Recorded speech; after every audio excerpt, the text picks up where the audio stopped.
అందరికీ నమస్తే. నేను మీ శారదాని. Welcome to Sharada's channel. ఇవాల్టి స్పెషల్ రెసిపీ పెసలతో కరకరలాడే దోస, పల్లీ చట్నీ తయారీ విధానం ఈ వీడియోలో చూద్దామండి. చాలా రుచిగా ఉంటుంది. ముందుగా మనము దోస చేసుకోవాలంటే ఉదయం చేసుకోవాలంటే నైటే ఈ పెసలను నానబెట్టాలి. నైట్ చేసుకోవాలంటే ఉదయం పూట నానబెట్టుకుంటే సరిపోతుందండి. కనీసం ఒక 5-6 గంటలు పెసలనేవి నానాలి. అరకిలో పెసలకి 2 టేబుల్ స్పూన్స్ మామూలుగా మనము అన్నం వండుకునే బియ్యం వేసి చక్కగా వాటర్ పోసి శుభ్రంగా 2 సార్లు కడిగి అవి మునిగేంత వరకు వాటర్ పోసి పక్కన పెట్టాలి.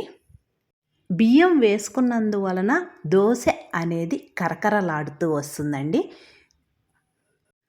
ఇది పక్క రోజు ఉదయము పల్లీ చట్నీ తయారీ కోసం ఒక ఫ్రై ప్యాన్ తీసుకొని అందులో 1 కప్పు పల్లీలు వేసుకొని మీడియం ఫ్లేమ్లోనే పల్లీలు అనేవి కలుపుకుంటూ మంచి సువాసన వచ్చేంత వరకు వేయించుకోవాలి. హై ఫ్లేమ్ పెడితే మాడిపోతుంది. మీడియం ఫ్లేమ్ పెడితే చక్కగా పప్పు లోపల వరకు వేగుతుందండి. పచ్చడి అనేది కూడా చాలా రుచిగా ఉంటుంది. ఇలా వేగిన తరువాత ఒక ప్లేట్లోకి తీసేసుకోవాలి. మళ్ళీ అదే ఫ్రై ప్యాన్లో అర స్పూను ఆయిల్ హీట్ అయిన తర్వాత మనం తినే కారాన్ని బట్టి పచ్చిమిర్చి క్లీన్ చేసి తుంచి వేసుకోవాలి. కాయలుగా వేసామనుకోండి అవి పగిలి మన మొహం మీద పడతాయి. అందువలన ఎప్పుడు కానీ పచ్చిమిర్చి వేయించేటప్పుడు తుంచి వేసుకోవాలి. ఇలా వేగిన తరువాత 2 చల్లారిన తర్వాత ఒక మిక్సీ జార్ తీసుకొని అందులో మనం ముందు వేయించి పెట్టుకున్నటువంటి పచ్చిమిర్చి ఉంది కదండి, ఆ పచ్చిమిర్చి మొత్తం వేసుకోవాలి. తరువాత ఇందులోనే వేయించినటువంటి పల్లీలు కూడా వేసుకొని కొన్ని ఉల్లిపాయ ముక్కలు, ఈ చట్నీకి ఉల్లిపాయలు వేసుకుంటే చాలా బాగుంటుందండి. తరువాత చిన్న ముక్క అల్లము, ఒక్క వెల్లుల్లి రెబ్బ ఒలిచి వేసుకోవాలి. రుచికి తగినంత రాళ్ళ ఉప్పు వేసి ఒక్కసారి మిక్సీకి వేసి తరువాత ఒక్క గింజ అంతా చింతపండు ముందుగానే శుభ్రం చేసి నానబెట్టుకొని అదే వాటర్ కూడా అందులో వేసుకొని అర గ్లాసు వాటర్ పోసి మిక్సీకి మెత్తగా ఇలా వేసుకోవాలి. ఇలా వేసి పెట్టుకున్నటువంటి చట్నీని ఒక గిన్నెలోకి తీసుకొని పోపు పెట్టుకోవాలి. పోపు కోసము ఫ్రై ప్యాన్లో ఆయిల్ హీట్ అయిన తర్వాత పచ్చిశనగపప్పు, మినప్పప్పు, ఆవాలు, జీలకర్ర చక్కగా వేగిన తరువాత ఇందులో కొన్ని ఎండుమిర్చి ముక్కలు, కాస్త కరివేపాకు వేసి అవి కూడా వేగిన తరువాత మనం ముందు మిక్సీకి వేసి పెట్టుకున్నటువంటి చట్నీ ఉంది కదండి, ఆ చట్నీలో ఈ పోపుని కలుపుకోవాలి. దోశ తయారు చేసుకునే ముందుగా మనం చట్నీ తయారు చేసుకొని పక్కన పెట్టుకుందాం. నేనైతే నైట్ నానబెట్టాను కదండి ఆ పెసలండి, మరొకసారి శుభ్రంగా కడగాలి.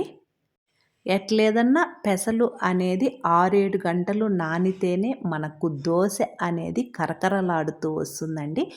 పెసల్లో వాటర్ అంతా తీసేసి ఒక మిక్సీ జార్ తీసుకొని ఆ మిక్సీ జార్లో ఈ పెసలు వేసుకోవాలి. నేనైతే 2 సార్లుగా వేద్దాం అనుకుంటున్నానండి. ఒకసారి ఆ మిక్సీ జార్లో వేసిన తరువాత 3 పచ్చిమిర్చి తుంచి వేసుకోవాలి. కొన్ని అల్లం ముక్కలు, అర గ్లాసు వాటర్ పోసి మిక్సీకి ఇలా మెత్తగా వేసుకోవాలి.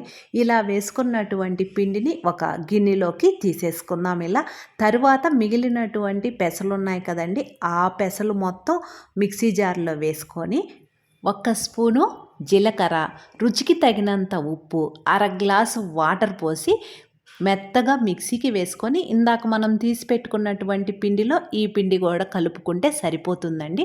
2 పిండిలు కలిసే విధంగా గరిటె సహాయంతో చక్కగా కలిపి మూత పెట్టి 10 నిమిషాలు అయిన తర్వాత దోశ వేసుకుంటే చాలా బాగొస్తుంది. 10 నిమిషాలు అయిన తరువాత దోశ పెనుము అనేది బాగా హీట్ అయిన తరువాత మనం ముందు సిద్ధం చేసి పెట్టుకున్నటువంటి పెసర పిండి ఉంది కదండి, ఆ పిండిని 1.5 గరిట వేసి చక్కగా రౌండ్గా ఇలా తిప్పితే చాలా బాగొస్తుందండి. అంటే నేను పెసర దోశలు అంటున్నానండి, దోశ అంతా వేస్తున్నాను. మామూలుగా పెసర అట్టండి చిన్నదిగా వేసుకుంటే సరిపోతుందండి. దోశ వేసిన తరువాత చుట్టూ ఆయిల్ అప్లై చేసి అటువైపు చక్కగా కాలిన తరువాత ఇటువైపుకు తిప్పుకొని అటువైపు కూడా కాలిన తరువాత మడత పెట్టి ప్లేట్లోకి తీసుకోవడమే.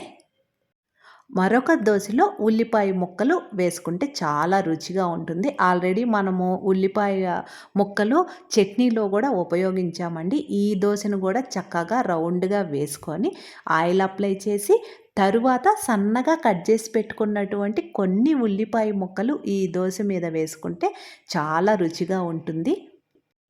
ఈ చలికాలంలో ఉదయాన్నే వేడి వేడిగా కరకరలాడే పెసర దోసలు చేసుకొని తింటుంటే ఒకటి తిందామనుకుంటే 2, 3 తింటామండి. అంత రుచిగా ఉంటాయి. ఒక్కసారి నేను చెప్పిన విధంగా ట్రై చేయండి. ఎలా వచ్చిందో కూడా కామెంట్ సెక్షన్‌లో తెలియచేయండి.